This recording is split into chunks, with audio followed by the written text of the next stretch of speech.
Yeah. Yeah. Look, we in the 851, man. Matrix, Freak.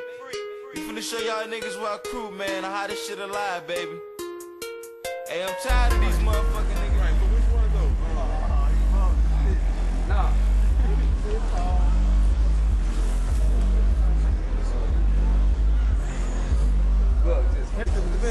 I'm at Lou. We at Lou. Six lot. Yeah. With our crack. Heard the capital with the G. Luke Kane, what up? The drug capital with the G. Double what? This bitch is 12, man. You on your private man? Yeah, kids, man. Hey. You try to take my title.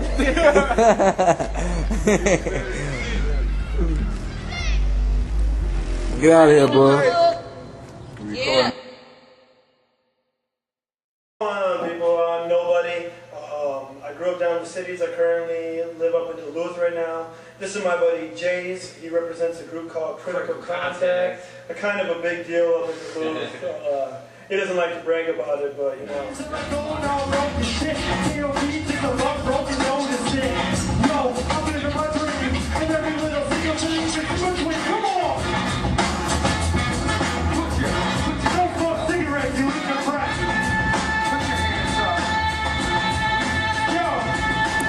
Well, we live in the mix.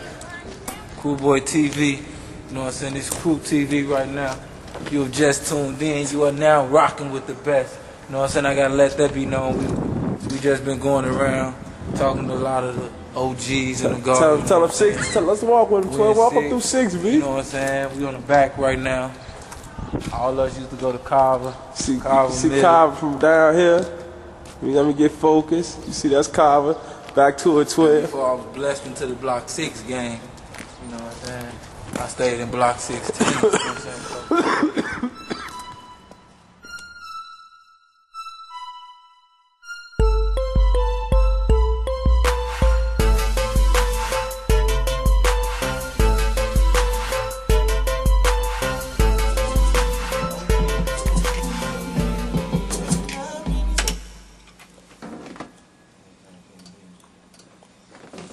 Getting it live.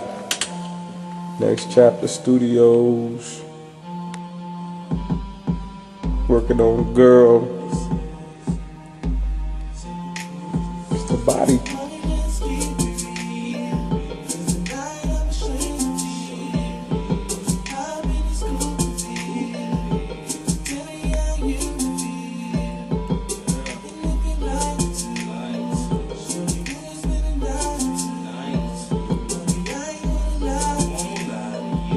Influenced you? What's your best rappers? Oh man, should I tell him or should you? Who's my biggest influence? Oh.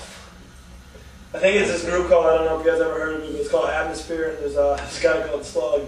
He's totally changed the world of rap in Minnesota. Oh yeah. First guy ever to say Duluth, Minnesota. I think he's the first rapper to ever say that. And he was, wasn't he? Probably. Yeah, that's definitely my biggest influence. Tech Nine's another one, complete different genre. I give so much credit to Tech Nine because when he does a live show, it sounds just like a CD. He raps so fast, and he's the most humble dude. I opened up for him one time, and they had like this big dinner. And every time we've opened up for him, he has a dinner. He gives you an autograph. He's really, really humble. So that's definitely another big influence. My influences started out was like Tupac, just because how real he was and poetical, and he even had the attitude to go with it, you know. Then after he passed, you know, I was stuck. It was like purgatory to me, and then it was like Master P. And I liked the music, but really? It didn't influence me so much to the point where I wanted to rap. But then Eminem came out, and Eminem, like, he blew my mind just how real he was, and just the stuff he talked about. But nowadays, you know, Eminem still kind of has a heavy influence on me. But I would say like Immortal Technique, all his political talk, Master Ace. He's been around since the late 80s, back with Juice Crew. And, I got like 50 of them too. You know? I threw out a couple of them. Oh, yeah. You're like influenced in hip hop. Well, I got started listening to like Run DMC, like a lot of people did. And Run DMC is still a really strong influence. Like you probably could catch a couple of Run DMC lines in some of my lyrics. You know, one of the first things that I ever was exposed to rap-wise was in my dad's van, listening to like, you know, Rock the Bells and all of that stuff. That and JJ Fad, Supersonic. But you know, more recently, like I listen to a lot of hip hop, but most of it's pretty old. I'm still digging a lot of stuff from the '93 era. Listening to Nas, still listening to Wu-Tang, still listening to Souls of Mischief, 93 to Infinity. You know, I love hip hop. I like where it's gone, but maybe I'm just a nostalgic. Midwest hip hop. I feel like Midwest hip hop is good. I feel like a lot of people I hear talking about, oh, it's, you know, the peak is done, but I think it's only getting better. I think the Twin Cities has good shit going. I think Chicago has good shit going. Chicago's getting slept on right now. People need to get up on Chicago, not just Kanye or Lupe. But I feel like the state of Midwest hip hop is really good, especially in the upper Midwest.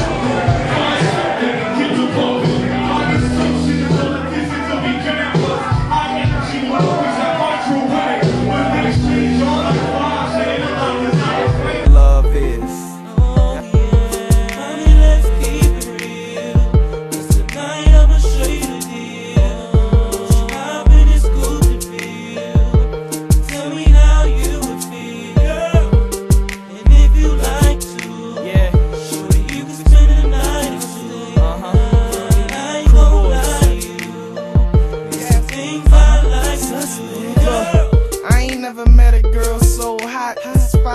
Bottom to the top.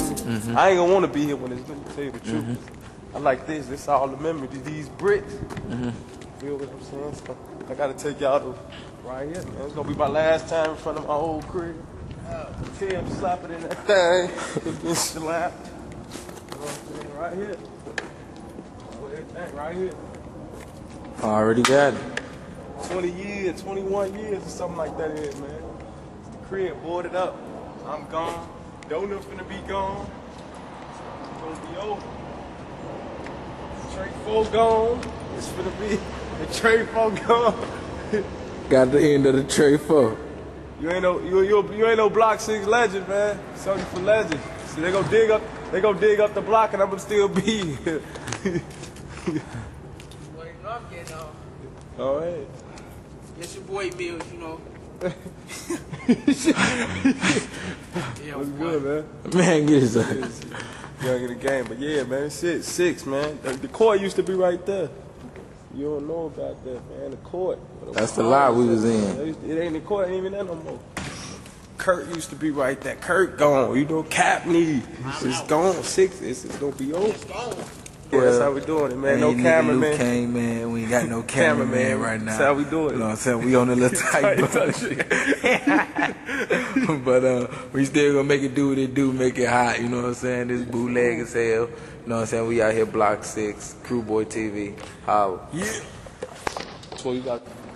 Very poetic. And very, very poetic. Eminem is a straight, in-your-face, funny punchline. I don't piss you off. I don't give a F about what anyone thinks. He's really good at making stories stupid. His stories are completely different. As he says in his own He takes things and blows it out of proportion. Your ass, you know? Yeah, he takes things out of proportion. Like all the stuff with his mom, how much of it. Right. It's controversy. Right. You know? And he got. It may not be like that, but it's sales. And he went and signed to a label. He's working with Dr. Dre, one of the greatest beat makers ever, biggest producers ever. Slug went on a whole different tip. He got offered to get signed to all those labels. He said, no, I'm going to do it by myself. He made his own label. So you got independent Slug that everything he did totally was all on his own. He did it all with his crew and his group. And then Eminem got signed and just blew up to everyone, all over MTV and stuff. Slug is just now on MTV for like music videos and stuff, but he doesn't need to have like that. Well, I think, anyways, he doesn't really need to have like that spotlight. He doesn't care about being signed and having it. He made the entire world know who he is by doing it all on his own, and I give him a lot of credit. Oh yeah.